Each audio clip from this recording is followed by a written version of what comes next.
Committee کے سربراہ کیون Jones نے ایران کو برطانیہ اور برطانوی شہریوں کے لیے غیر متوقع اور مستقل خطرہ قرار دیتے ہوئے کہا ہے کہ یہ خطرہ proxy groups, cyber networks اور عسکری تنظیموں کے ذریعے پھیلایا جا رہا ہے۔ ایران مارچ میں وہ پہلا ملک بن گیا ہے جسے برطانیہ کی نئی فورن انفلوئنس رجسٹریشن اسکیم نے ایک سخت تر زمرے میں شامل کیا گیا ہے، جس کا مقصد خفیہ غیر ملکی اثرات کے خلاف قومی سلامتی کو مضبوط بنانا ہے۔ دوسری طرف ایران نے ان الزامات کو بیس لیس، پولیٹیکلی موٹیویٹڈ اور بدنیتی پر مبنی قرار دے کر مسترد کر دیا ہے۔ اب کیا منظرنامہ بنے گا؟ ایران کے آپشنز موجود ہیں، اور ساتھ ہی ساتھ کیا یہ مغرب کا ایک نیا ٹیکٹک ہے پریشر کرنے کے لیے ایران پر؟ اسی پر بات کرنے کے لیے ہمارے ساتھ موجود ہیں آصف درانی صاحب، فارمر ایمبیسیڈر ہیں، ایران کے بھی رہ چکے ہیں۔ تھینک یو سو مچ آصف صاحب۔ آصف صاحب، یہ سب سے پہلے تو یہ جو اب ہم دیکھ رہے ہیں کہ برطانیہ کی جانب سے نئے جو الزامات آ رہے ہیں سامنے ہمارے، اس کو کس طرح سے دیکھ رہے ہیں؟ ان کو ویسے تو بیس لیس کہہ دیا گیا ہے، لیکن آپ سمجھتے ہیں کہ یہ واقعی جس طرح سے امریکہ کی جانب سے ایک پریشر کریٹ کیا جاتا ہے، اب یہ مغرب پورا مل کر ایک پریشر کریٹ کر رہا ہے کہ تاکہ یہ جوہری جو ان کا پروگرام ہے اس کو دوبارہ لانچ نہ کر سکیں، اس جانب نہ جا سکیں؟ جی، یہ کوئی نئی بات تو نہیں ہے۔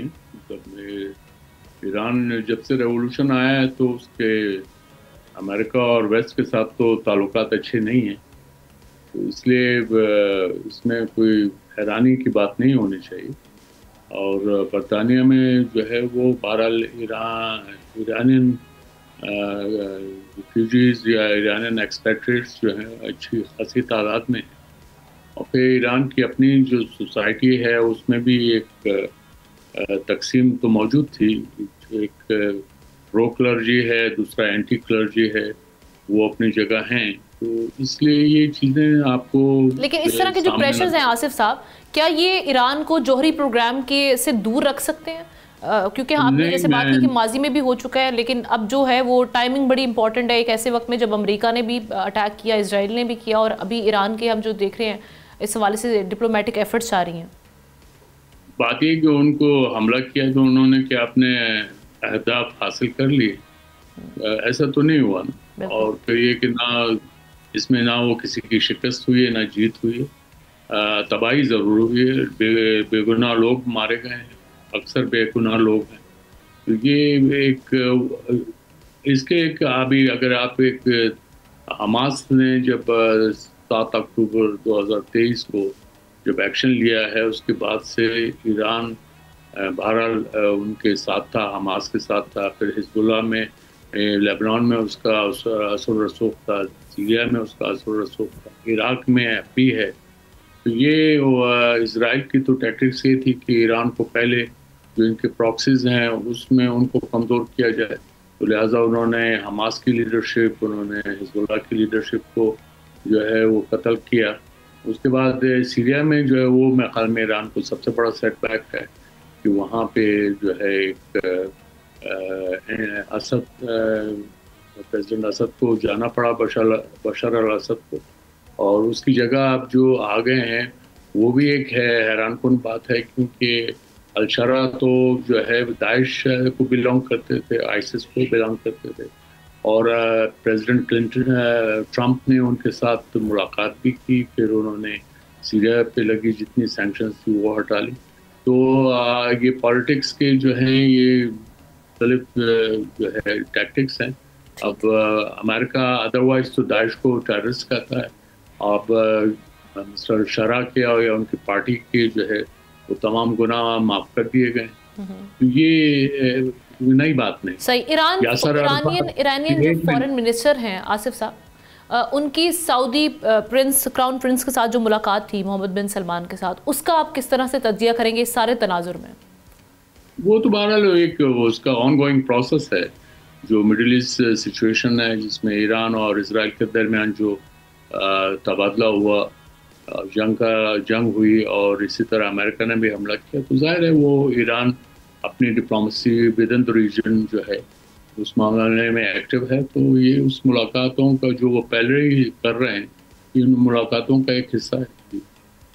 لیکن آپ سمجھتے ہیں کہ کوئی امریکہ کے تھرو، امریکہ سعودی عرب کے تھرو کوئی پیغام ایران تک پہنچا سکتا ہے؟ کیونکہ جو اس وقت ایک یہ کہ پیغام رسانی کے تو بہت سے طریقے ہیں، تو اس میں لیکن ان کا بائیلیٹرل جو سعودیہ کے ساتھ یہ ہے کہ پہلے سعودیہ اور ایران کے درمیان جو ٹینشن تھے وہ چائنا کی میڈیشن سے جو ہے وہ بڑی حد تک ختم ہو گئے ہیں، اور یہی وجہ ہے کہ آپ کو سعودیہ کی طرف سے کوئی ایران کے خلاف کوئی بیان نہیں ہوا، اور نہ ہی ایران نے سعودیہ کے خلاف کوئی بیان دی.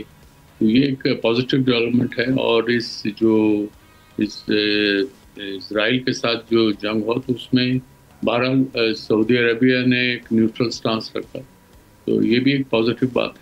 سو آپ یہ کہہ رہے ہیں کہ نو میٹر واٹ جہاں سے بھی پریشر آتا ہے، چاہے وہ جیسے اب ہم دیکھ رہے ہیں کہ مغرب جو کہ پہلے بھی ماضی میں بھی کرتا رہا ہے، امریکہ ہو یا پھر جو ابھی ان کے دوست احباب ہیں مڈل ایسٹ سے، چاہے وہ ان کا تعلق ہو، کہیں بھی پریشر آئے ایران کسی بھی پریشر پر they will continue working on their nuclear weapon program, اس پہ وہ کوئی گیو اپ نہیں کرنے والے. نہیں، وہ کیوں کریں؟ ان کو تو این پی ٹی کے تحت ان کو یہ رائٹ ہے، انڈر آرٹیکل 4 ان کو این پی ٹی کے جو ہے اس کے تحت ان کا رائٹ ہے کہ وہ فار پیسفل پرپزز آپ نیوکلیر ٹیکنالوجی کو ڈیولپ کر سکتے ہیں. لیکن جو اصل مسئلہ ہے وہ امریکہ یہ چاہتا ہے، اور اس کے پیچھے ظاہر اسرائیل بھی ہے، کہ ایران بالکل جو انریچمنٹ ہے اس کی طرف جائے ہی نہیں. تو میرے خیال میں یہ غلط بات ہے. انڈر این پی ٹی بھی جو ہے ممالک کو اس بات کی اجازت ہے. بالکل. تھینک یو سو مچ آصف درانی صاحب ہمارے ساتھ موجود تھے، بڑا اہم حوالے سے پیش کیا. ایک بریک لیتے ہیں، بریک کے بعد واپس آئیں گے.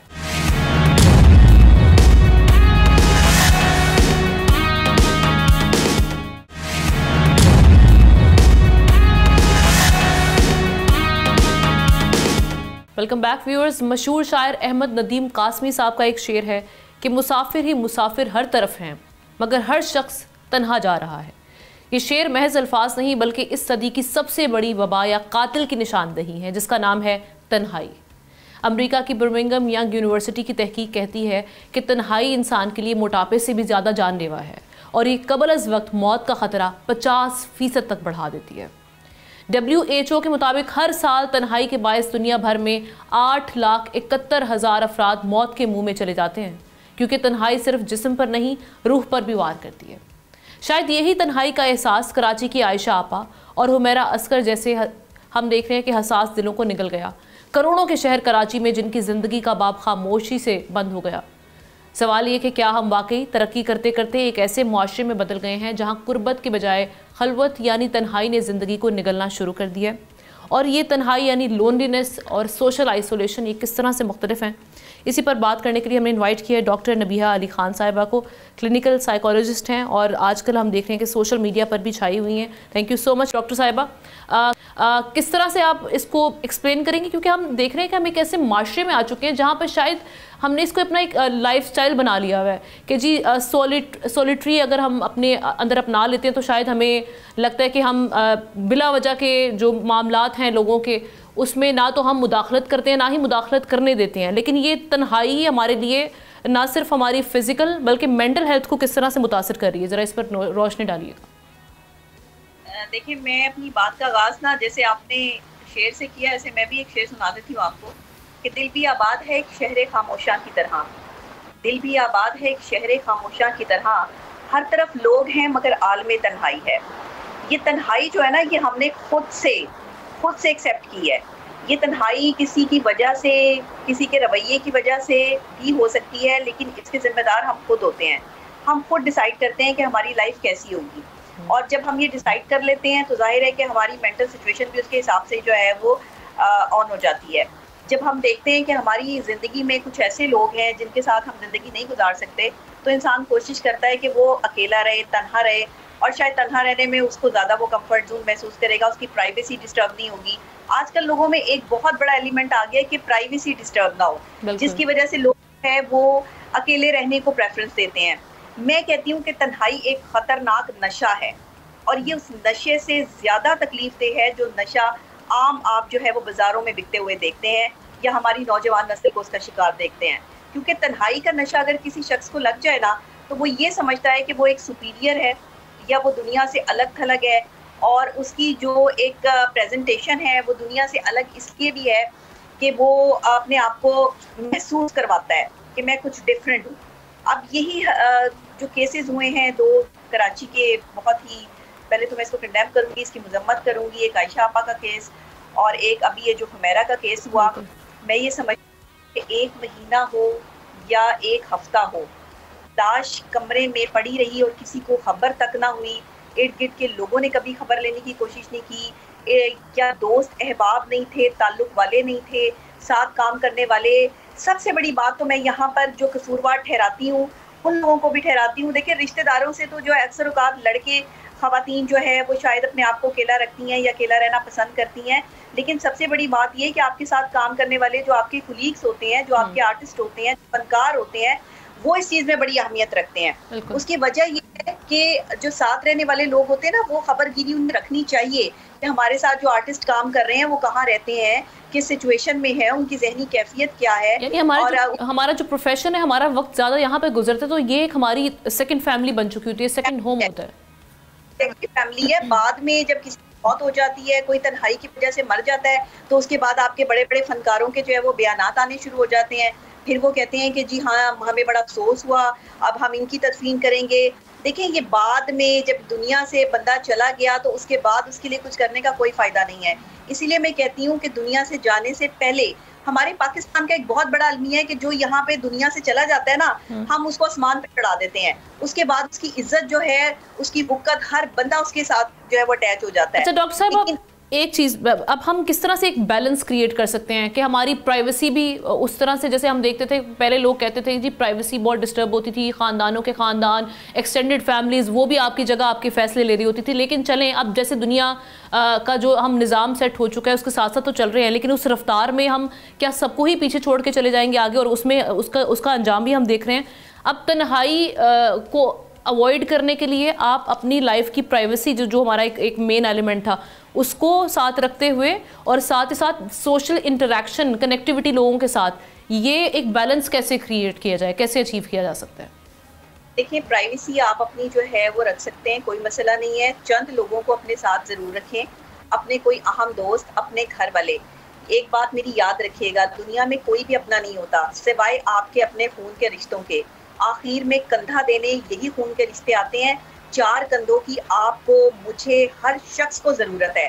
اور اگر ہم اپنی پرائیویسی کے چکر میں اپنے آپ کو تنہا کرتے جائیں گے، لوگوں کے رویوں کا مقابلہ کرنا پڑتا ہے. اچھا کوئی بھی نہیں ہوتا، نہ کوئی اچھا ہے یہاں پر.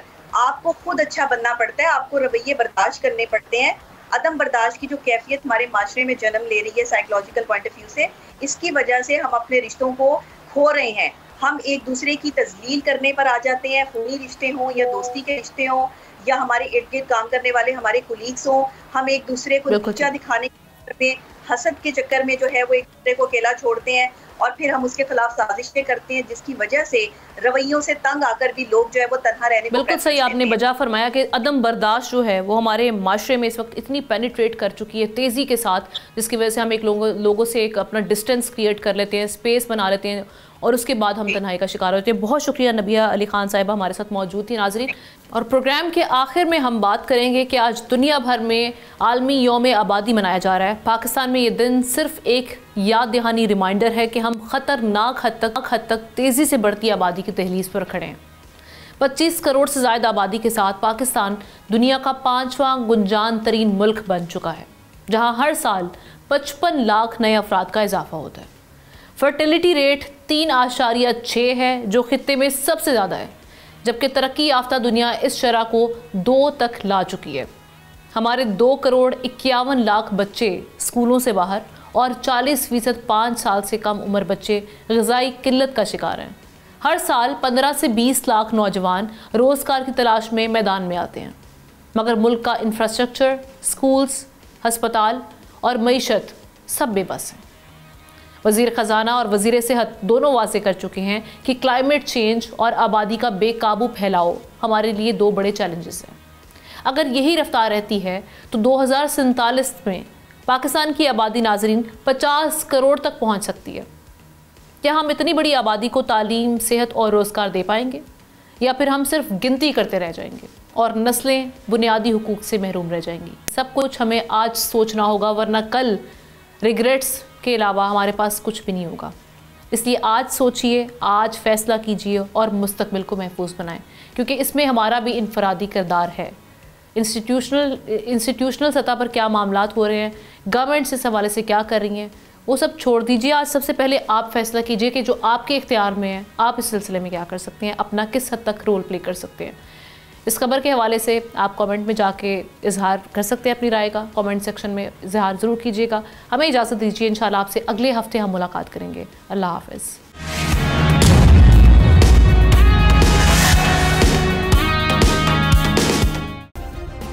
سبسکرائب کریں اور بیل دبائیں تاکہ کوئی خبر رہ نہ جائے.